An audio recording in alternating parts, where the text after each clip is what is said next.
Hi hello నమస్తే welcome to our channel. నేను సిరి. మలయాళం ఇండస్ట్రీలో అయితే ఇప్పుడు కాస్టింగ్ కౌచ్ గురించి ఎంతటి దుమారం రేగిందో మనం చూస్తున్నాం.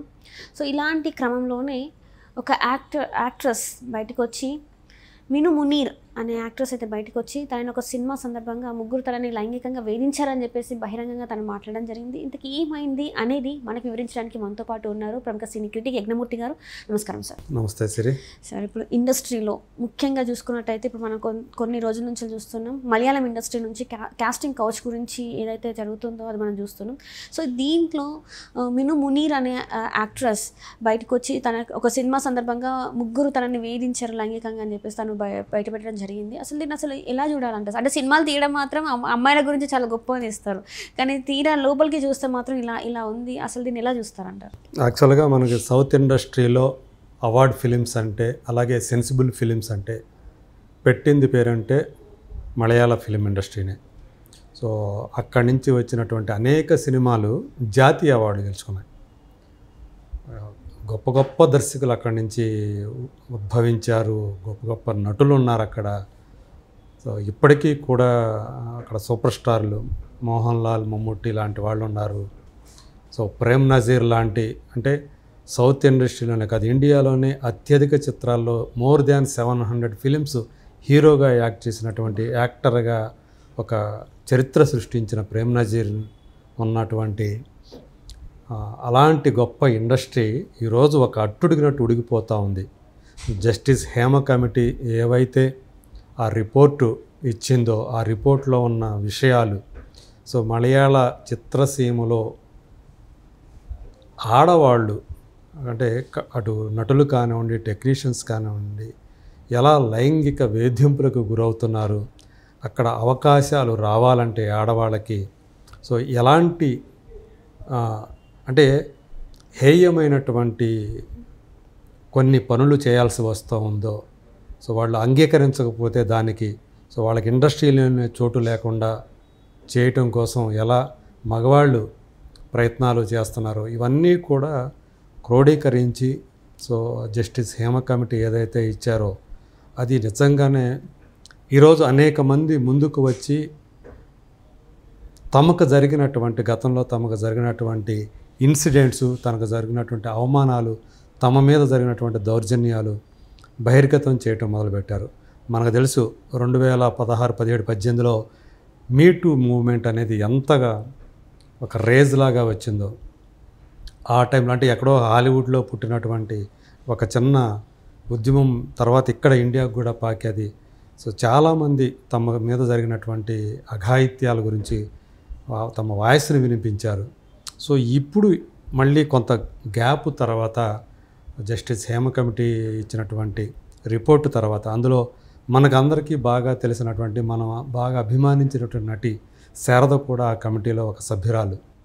సో ఆమె తెలుగు నటి అయినప్పటికీ కూడా మలయాళ చిత్రసీమ ద్వారా తెలుగు కంటే ఎక్కువగా కూడా మలయాళంలో రాణించి అక్కడి నుంచి 2 సార్లు జాతీయ ఉత్తమ నటిగా అవార్డులు పొంది ఊర్వశి శారదగా పేరు సంపాదించుకున్నారు.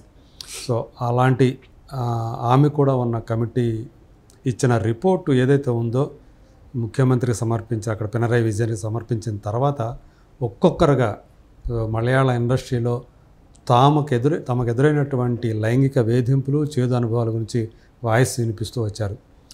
అక్కడ ఒక చిన్న నటి అయిన రేవతి అనే ఆమె ప్రస్తుతం అక్కడ అంటే అక్కడ అమ్మ అంటాము, మనకు నటీనటుల సంఘం ఎలా ఉందో అక్కడ అమ్మ అని ఉంది.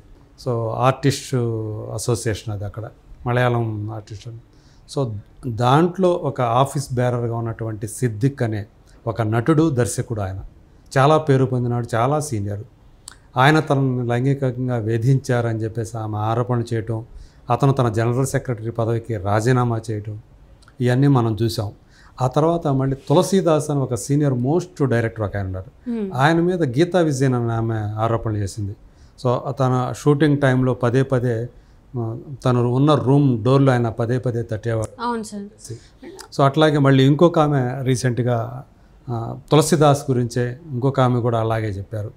సో ఇవన్నీ ఒకైతే ఇప్పుడు ఇంకొక ఆమె మీరు చెప్పినటువంటి మిను మునీర్ అనే ఆ నటి అక్కడ నాకు మలయాళ ఇండస్ట్రీలో ఎదురైనటువంటి లైంగిక వేధింపుల వల్ల అవి తట్టుకోలేక నేను అక్కడి నుంచి కేరళ నుంచి పారిపోయి నేను చెన్నై వెళ్ళిపోవాల్సి వచ్చింది అని చెప్పేసి ఆమె తన ఆవేది ఇప్పుడు రీసెంట్గా ఈరోజు ఏదైతే ఆమె రివీల్ చేశారో అవి ఒక సంచలనం అనే చెప్పాలి.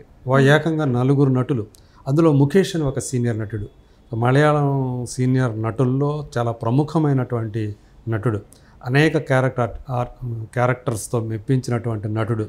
అటు కామెడీ చేశాడు, ఇటు విలనీ చేశాడు, అనేక సాత్విక పాత్రలు చేశాడు, ఇలాంటి నటుడు. అలాగే జయరామ్ అనే ఒక నటుడు, అలాగే రాజు బాబు అనే ఇంకొక, వీళ్ళందరూ కూడా తనని 2013లో ఒక సినిమా సందర్భంలో వీళ్ళందరూ కూడా తనని వేధించారు లైంగికంగా. అది కూడా అంటే అక్కడ అమ్మలో అంటే మనకు మాలాగా అమ్మాయి తెలుసు, అందులో మెంబర్షిప్ ఇవ్వటం కోసం తనని ఆయన కొన్ని ఇబ్బందికరమైనటువంటి అదే లైంగికంగా వేధించాడంటూ ఆమె చేసిన ఆరోపణలు ఏవైతే ఉన్నాయో అవన్నీ ఇప్పుడు ఒక్కసారిగా అంటే ఆల్రెడీ ఒక బద్దలయ్యే అగ్నిపర్వతంలాగా ఉన్న పరిస్థితిని నిజంగానే ఈమె మిను అనే ఆమె చేసినటువంటి ఆరోపణలు ఏకంగా 4 నటులు నన్ను, ఆ 4 కాకుండా ఇంకా ఒక ప్రొడక్షన్ కంట్రోలర్ ఉన్నాడు, ఒక లాయర్ కూడా ఉన్నాడని చెప్పేసి ఆమె. సో ఆ 4 కాకుండా వీళ్ళు అదనం అనమాట, వీళ్ళందరూ తనను వేధించారని చెప్పేసి ఆమె ఆరోపణలు చేశారు. సో ఇప్పుడు అంటే ఇక్కడ గమనించాల్సిన విషయం ఏంటంటే ప్రస్తుతం అమ్మ ప్రెసిడెంట్గా ఉంది. అందరూ కూడా కోట్లాది మందికి ఆరాధ్య నటుడైనటువంటి మోహన్ లాల్. సో మలయాళ సూపర్ స్టార్గా తనకున్నటువంటి కీర్తి ప్రతిష్ట ఎలాంటివో మనకు తెలుసు. సో తెలుగులో ఫస్ట్ టైం ఆయన జనతా గ్యారేజ్లో సో ఆయన నటించినటువంటి విధానం చాలా అంటే ఒక భాషతో నిమిత్తం లేకుండా మోహన్ లాల్ని అందరూ అభిమానిస్తారు. బట్ ఆయనకు కూడా ఏమీ మాట్లాడలేని పరిస్థితి. సో మనకు తెలుసు ఒకప్పుడు ఒక పేరున్నటువంటి నటి, తెలుగులో కూడా హీరోయిన్గా చేసిన నటి, ఆమెను కారులో సో అక్కడ కేరళలో రోడ్ల మీద తిప్పుతూ దిలీప్ అప్పటి hero, one of the top hero అప్పట్లో. సో ఆయన అనుచరులు తనని చాలా తన మీద అఘాయిత్యం చేశారని చెప్పేసి ఆమె ఏవైతే అప్పుడు ఆరోపణలు చేశారో అవి ఎంతగా దేశవ్యాప్తంగా ఎంత సంచలనం సృష్టించాయో మనకు తెలుసు. అప్పుడు ప్రభుత్వం ఈ జస్టిస్ హేమ కమిటీని ఏర్పాటు చేయడం జరిగింది. సో ఏం జరుగుతుంది ఏంటో తెలుసుకోమని. సో ఆ కమిటీ అధ్యయనం చేసి రూపొందించినటువంటి నివేదిక చాలా భయంకరమైనటువంటి నిజాల్ని, అంటే ఆడవాళ్ళు అంటే మామూలుగానే పని ప్రదేశాల్లో ఆడవాళ్ళు ఎలా వేధింపులకు గురవుతున్నారు మిగతా రంగాల్లో అది ఒక ఎత్తు అయితే, సినీ రంగంలో మరింత ఎక్కువగా ఇది జరుగుతూ ఉంది. ఈ వేధింపులు అనేవి ఎక్కువగా జరుగుతున్నాయి, లైంగిక వేధింపులు. తమకు లొంగని ఆడవాళ్ళని ఎలా మానసికంగా హింస పెడతారు, అవకాశాలు రాకుండా ఎలా చేస్తారు వాళ్ళు అనే విషయాలన్నిటినీ కూడా నివేదిక. అంటే చాలా వరకు ఎట్లా అంటే వాళ్ళు ఒకవేళ వాళ్ళు అడిగిన దానికి ఒప్పుకోకపోతే వాళ్ళకి వ్యాన్ కూడా ఇవ్వకుండా వాళ్ళని అంటే బస్ స్టేషన్స్లలో, రైల్వే స్టేషన్స్లలో కూర్చోబెట్టే వాళ్ళంట.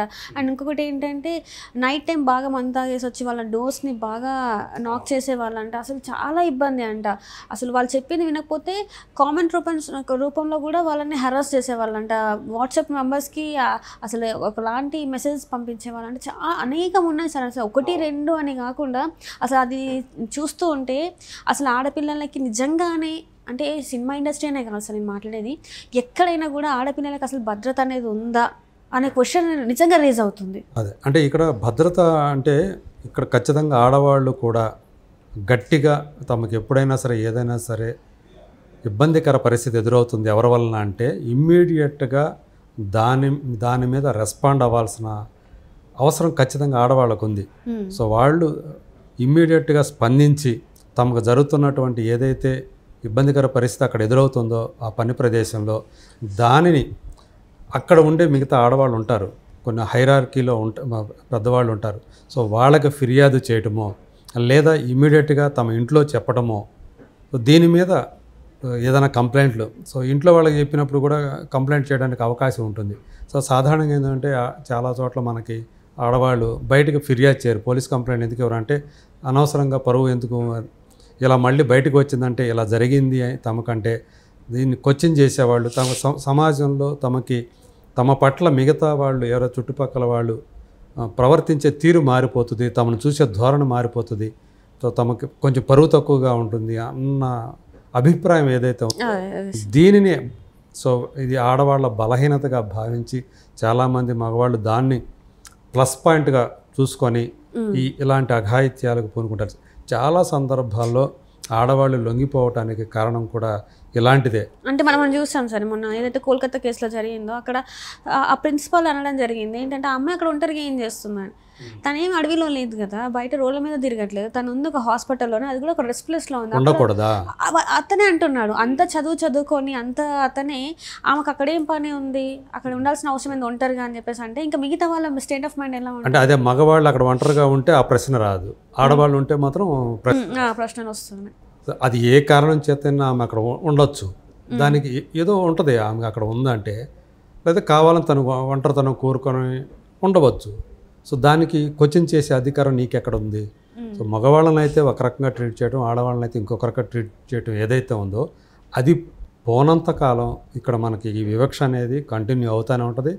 ఆడవాళ్ళ మీద అంటే వాళ్ళకి సమాజంలో ఉండేటువంటి కొన్ని ఏవైతే కొన్ని ఈ పరువు అనేది ఏదైతే భావిస్తూ ఉంటారో చాలామంది పరువు తక్కువ అని, ఇక్కడే మగవాళ్ళు దాన్ని అనుకూలంగా మలుచుకొని ఆడవాళ్ళని వేధించడము, సో లైంగికంగా కానీ ఇంకో రకంగా కానీ ఇవన్నీ కూడా చేస్తూ ఉంటారు. ఇది బయటికి పెడితే మళ్ళీ నీకే నష్టం, నీ పరువు పోతుంది, ఒకవేళ పెళ్లి కారణాలు అయితే నీకు రేపొద్దున పెళ్ళే కాదు. సో ఇలాంటి భయపెట్టి లొంగ తీసుకునే ఘటనలు అనేవి చాలా ఎక్కువగా జరుగుతూ ఉంటాయి. సో సినిమా ఇండస్ట్రీలో మాత్రం ఇది చాలా సర్వసాధారణమైన విషయంగా మారిపోయిందని చెప్పడానికి సో నేను కూడా రకంగా చెప్పాలంటే ఒక రకంగా సిగ్గుపడుతున్నానని చెప్పాలి. సో ఇది కేవలం మల్లుగుడ్డిగా అంటే మలయాళ చిత్రసీమకు మాత్రమే పరిమితమైనటువంటి సమస్య కాదు ఇది. సో అన్ని చోట్ల కూడా అన్ని చిత్రసీమల్లో అన్ని భాషల చిత్రసీమల్లో అక్కడ కళాకారులు మహిళా కళాకారులు ఎదుర్కొంటున్నటువంటి అతిపెద్ద సమస్య ఇదే. సో ఇక్కడ తెలుగులో లేదని చెప్పడానికి లేదు, సో ఇక్కడ కూడా జరుగుతూ ఉంటాయి. సో మనకు అంటే మన గతంలో శ్రీరెడ్డి ఇన్సిడెంట్ చూసుకున్నా కానీ సో ఆమె ఏదైతే బయటకు వచ్చి చెప్పిందో ఆమె ప్రవర్తన వల్ల రావాల్సినంత సీరియస్నెస్ రాలేదు, కానీ యాక్చువల్గా ఆమె చెప్పిన దాంట్లో చాలా నిజాలు ఉన్నాయి అక్కడ. సో ఖచ్చితంగా అందరూ కూడా దీనికి సంబంధించి ఆడవాళ్ళకి ఏవైతే జరుగుతుందో వాళ్ళ ఇబ్బందికర పరిస్థితులు ఎదురవుతున్నాయో అలాంటివి జరగకుండా ఏదైనా ఒక కమిటీ లాంటిది ఏర్పాటు చేసి ఒకవేళ జరిగిందని చెప్పేసి ఏదైనా జరిగితే కనుక ఆ కమిటీకి చెప్తే మనకు న్యాయం జరుగుతుంది అనే నమ్మకం ఆడవాళ్ళకి అక్కడ ఉండే కళాకారులకి మహిళా కళాకారులకి కల్పించాల్సిన బాధ్యత సంబంధిత పెద్దనలాగా వ్యవహరించే కొన్ని సంస్థలు ఉంటాయి, వాళ్ళు చేయాలి. సో మనకి ఫిలిం ఛాంబర్ అనేది ఒకటి ఉంది. సో ఫిలిం ఛాంబర్ అన్న చొరవ తీసుకొని దీనికి ఒక కమిటీ ఏర్పాటు చేయాలి. అదే మహిళా నటులకి ఇలాంటి జరుగుతున్నప్పుడు మాలోనే ఇప్పుడు తెలుగుకు సంబంధించి నేను చెప్తున్నా, మాలోనే ఒక సపరేట్ ఆడవాళ్ళకి సంబంధించి ఒక కమిటీ పెట్టాలి. సో వాళ్ళు ఏదైనా మహిళలకి ఇలాంటి ఏదైనా ఎదురవుతుంటే సో వాళ్ళు పనిచేసే చోట ఏదైనా వేధింపులు ఉంటుంటే దానికి కంప్లైంట్ చేస్తే అది అక్కడ న్యాయం జరుగుతుందనే నమ్మకం అనేది కల్పించాలి.